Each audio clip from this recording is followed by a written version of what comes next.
what you'll see a lot is guys will show up to a track day. Finally, some guys start earlier than others, or some people in their riding, but they start catching on at a track day and they start putting laps together. They start getting a groove, and then they start asking questions like, well, what's the track record? And it's like, hang on. It is way off.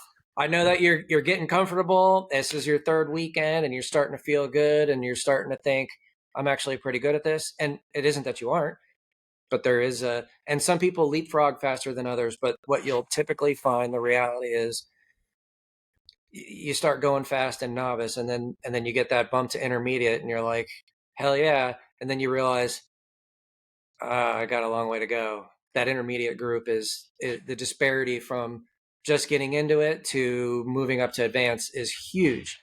So, and then you feel even more accomplished when you get to the fast side of that group, and then you end up in an advanced group. And then you're like, I have made it. I'm one of the fastest guys here. And then someone helps you decide, hey, you should, if you really want to get faster, start racing. Like it's still another level that, your lap times will increase without a doubt. You start racing, and sure enough, you go racing and you're like, oh yeah, it is quicker. And your skill set will improve faster because you actually have less track time. But anyway, so then, yeah, you start racing and then you get faster, but you start as a yellow plate, and then you become competitive as an amateur, start winning races or podiums, and then you get enough points and you'll move up to a white plate expert. And now you start to be like, I've arrived.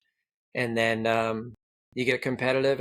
Well, as soon as you hit the expert field, you realize everybody in the white plates is fast. It's not just, it's not just the guys up front. Whereas when you start racing as an amateur in the yellow plates, again, it's a big disparity. It's kind of like the intermediate group. There's a big disparity between the guys who first started racing and the guys who have been doing it for a while.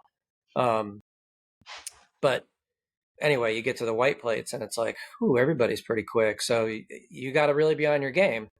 And then you start getting competitive at that and think, I'm going to get my pro license. Okay, great. And you could either jump to like a semi-pro, like Azra has their semi-pro, if you want to call it. It's like CCS and Azra, same thing. Azra is like their top level.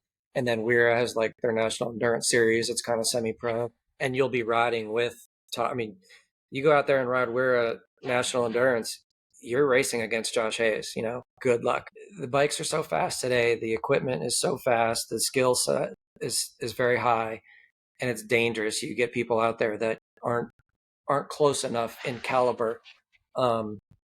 It's dangerous. So you have to make that time just to get in the race. I mean, you'll spend all that money on your equipment, travel, hotels, entrance fees, licensing, the whole bit.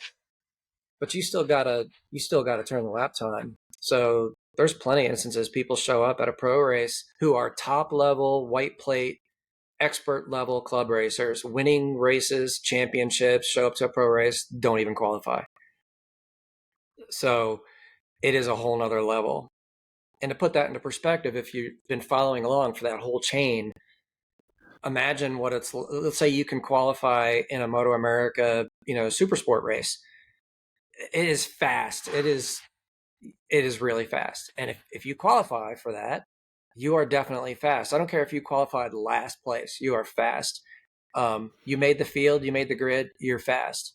But then you want to race in Superbike.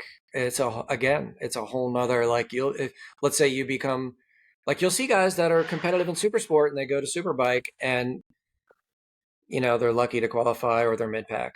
Or that's why you don't see a lot of privateers in Superbike. The field is so small because you got to be that fast.